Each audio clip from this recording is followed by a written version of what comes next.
উনি তো পূর্ণ ক্ষমতা নিয়ে দেশ ত্যাগ করেছেন, কিন্তু ক্ষমতা ছেড়ে দেশ ত্যাগ করেন নাই। উনি যদি দেশের অমঙ্গল চাইতেন, দেশের মানুষের উপরে যদি গুলি অর্ডার দিতেন, তাহলে কে গুলি করতো না? উনি যদি রক্ত বয়ে দিতেন, কেন চীনের এই শি জিনপিং 10,000 ছাত্র মারে নাই, মানে এখনো ক্ষমতায় আছে না? কেন পুতিন মারতেছে না, এখনো ক্ষমতায় আছে না?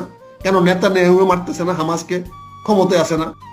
শেখ হাসিনা মারেন নাই, না মেরে উনি যুদ্ধে ক্ষান্ত দিয়ে চলে গেছেন, যা তোরা চালা, আমি তিনি নিজে কোনোভাবে ক্ষান্ত চালাইছি। দিয়ে চলে গেলেন, না তাকে বাধ্য করা হলো চলে যেতে? তাকে বাধ্য করলে তাহলে হেলিকপ্টার যায় কেমনে? তাকে বাধ্য করলে হেলিকপ্টার কেমনে যায়? সেনা প্রধান, নৌ প্রধান, বিমান প্রধান সালাম দেয় কেমনে? এই বিমান বাহিনী হেলিকপ্টার উঠে কেমনে? সে হেলিকপ্টার দিয়ে উনি সীমান্ত করে কেমনে? তাকে তো সবাই সালাম দিয়ে পাঠাইছেন। ওই হেলিকপ্টারে তো জাতীয় পতাকা লটকানো ছিল, তো ওইটা খুলেন নাই কেন?